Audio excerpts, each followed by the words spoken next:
그 전에 손으로는 상상하지도 못했던 아주 의미 있는 일을, 새로운 인생을 하나님께서 이 작은 손에 맡겨주셔서 제가 또 이렇게 또 새로운 일들을 하고 있습니다. 다음 사진 보시면, 네, 다음 사진 볼게요. 네, 제가 이제 7개월 만에 드디어 얼굴에 피부를 다시 갖게 되는 수술을 받았어요.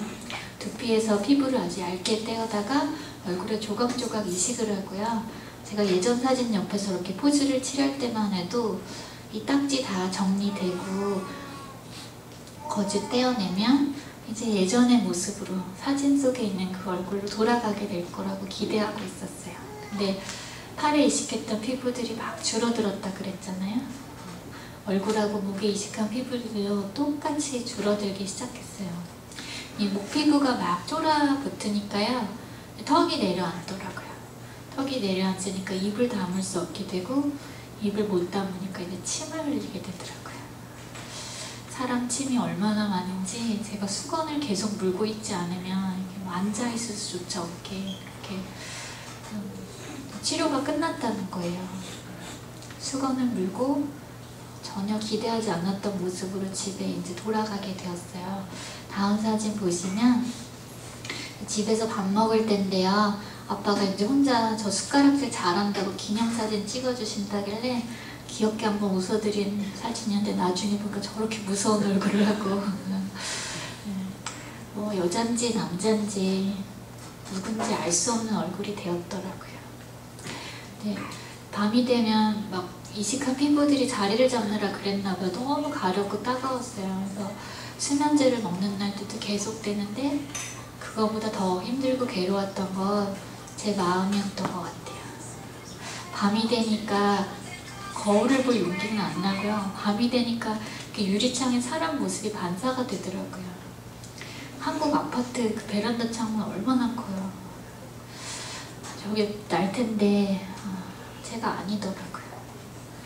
제가 입이 작아져서 엄마가 숟가락을 새로 사주셨어요. 작은 숟가락에, 그 새 숟가락에 얼굴이 비춰질 때마다 제가 얼마나 깜짝깜짝 놀랐는지 몰라요. 얼굴은 너무너무 빨갛고요. 막 눈썹도 없고 막 외계인 같아 보이는 거예요. 그래서 내가 본 거 지금 내 얼굴 아니라고 아무것도 안 봤다고 막 머릿속에서 지우려고 했었어요. 근데 아무리 제 머릿속에서 지워진다 한들 없어질 얼굴이 아니더라고요. 어느 날 TV 보고 있는데 너무 재밌는 내용이었는데 제 눈에서 막 눈물이 쏟아지기 시작했어요. 제가 더 이상 그 23살 여대생의 마음으로 살아서는 안 되겠다는 생각이 이제 들기 시작하는 거예요. 계속 사고 전에 그 마음을 갖고 살아가기엔 이제 제 삶이 너무나 많이 달라져 버렸고 이제 돌아갈 수 없다는 현실을 보게 되었어요. 현실을 보고 나니까요, 마음에 절망이라는 것이 찾아오더라고요. 절망이 여기를 가득 채우고 나니까 제가 할 수 있는 선택은 딱 2가지가 남았어요. 하나는 아파트 옥상을 찾아 올라가는 거예요. 무슨 의미인지 아시죠? 또 하나는 하나님을 찾아보는 거였어요. 몇 시간을 고민을 하다가 제가 엄마한테 교회에 가자 그랬어요. 한 번은 따져봐야 되겠더라고요. 그래서 아무도 없는 교회에 토요일 밤에 막 불도 못 켜고요. 맨 앞자리에 엎드려서 기도 아닌 기도를 하는 거예요. 하나님 나 어떡하실 거냐고, 살려놨으면 대책 있으실 거 아니냐고 막. 그때 하나님 전지전능하시다는 말이 그렇게 야속하더라고요. 전지전능하시다면서 왜 나한테 아무것도 하시지 않는 거냐고 막. 나 어떡할 거냐고 따지고 물었어요. 몇 시간을 물었는데요, 대답이 없으시더라고요. 왜 종종 그러신 편이시잖아요. 아무 소리도 못 듣고 집에 돌아갔어요.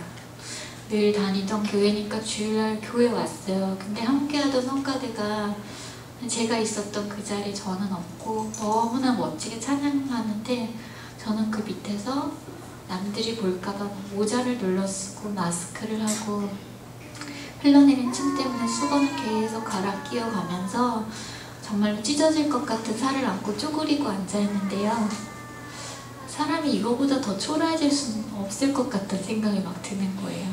내가 다시는 성가대 앞에 설 수 없는 얼굴이라는 게 이제 내 인생이 더 이상 떨어질 바닥도 없다라는 생각이 막 드는 거예요. 찬양도 부르고 싶지도 않아요. 목사님 설교 귀에 안 들어오더라고요. 그래서 앉아서 계속 하나님 설마 계획이 있지 않으셨겠냐고, 나한테 이렇게 엄청난 일이 일어났는데 근데 하나님 그 계획을 놔두지 말면 나 여기서 좀 한 번 더 갈 수 있지 않겠냐고, 나도 좀 알려달라고 막 이렇게 기도하고 있었어요. 예배가 끝나고 저희 목사님이 제가 부르지도 않았는데 제 옆에 오시는 거예요. 그래서 이렇게 안아주시면서 기도하시는데 사랑하는 딸아 하고 시작되는 기도였어요. 저를 사랑하신다는 거예요.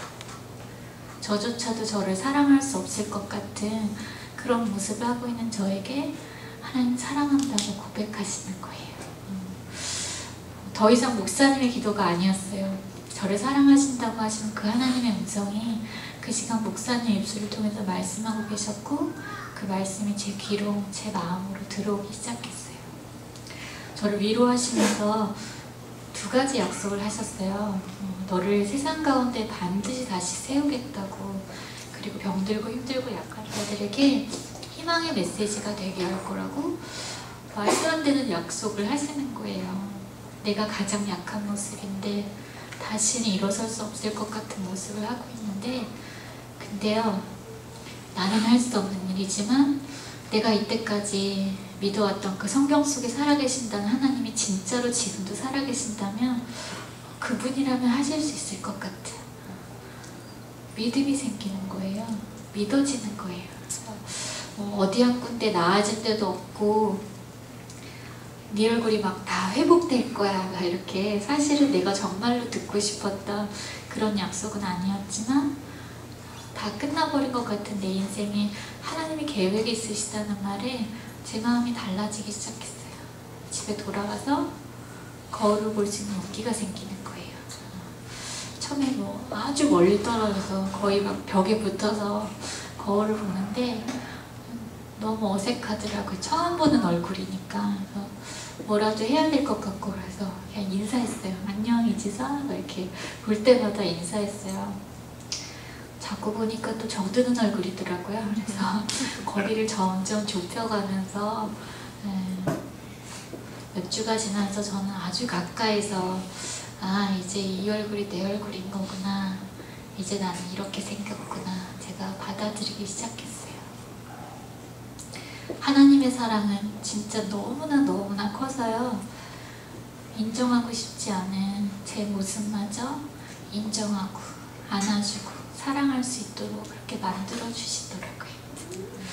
제가 얼굴뿐만 아니라 목 피부도 굉장히 많이 다쳤었어요. 근데 목 피부가 이렇게 고개를 뒤로 확 젖혔을 때 2배 이상은 쫙 늘어나줘야 되는 피부잖아요. 근데 반대로 막 줄어들다 보니까 턱도 내려앉고 나중엔 척추가 다 굽어지는 거예요. 그래서 늘 땅만 보고 걸을 수밖에 없게 온몸이 막 휘어져 갔어요. 그래서 고개를 좀 들어보겠다고 여러 차례 수술을 받았는데, 다음 사진을 한번 보시면 제가 처음에 16시간 수술을 받고, 근데 그 수술이 잘못되었다는 소식을 듣게 되고 정말 12시간 동안 다시 재수술을 받았어요. 마취 시간이 너무 길어지니까 수술이 끝나도 혼자 숨을 못 쉬는 거예요. 그래서 코로 위 안까지 튜브 넣어서 기도가 막힐 때마다 이제 석션을 하면서 있는데, 정신이 말짱한 중에 저렇게 호흡기를 끼고 있던 건 너무나 고통스러운 일이더라고요.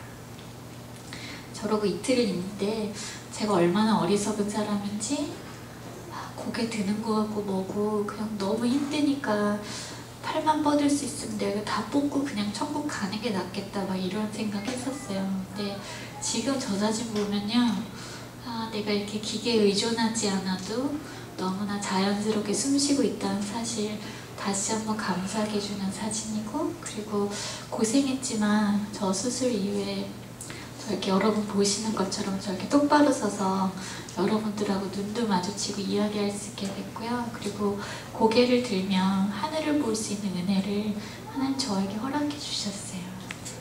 다음 사진 보시면 아까 그 수술을 받고 계속 막 열이 오르고 또 힘들었어요. 그래서 막 해열제 먹고 잠이 들면서 이제 투덜투덜 거리는 거야. 십자가 보면서 예수님 나만큼은 안 아프셨을 것 같다고 솔직히 며칠 만에 끝나시지 않았냐고 그래서 나는 몇 년 동안 하나님 예수님 내 고통을 아냐고 막 화상을 아시냐고 막 이러면서 말도 안 되는 소리 했었어요. 근데 3년 사고 나고 3년 되던 해 고난주간에 예수님 십자가를 묵상하고 기도하던 중에 어느 순간부터요 예수님의 고난이 아니라 제 고난이 막 눈앞을 스쳐 지나가는 거예요.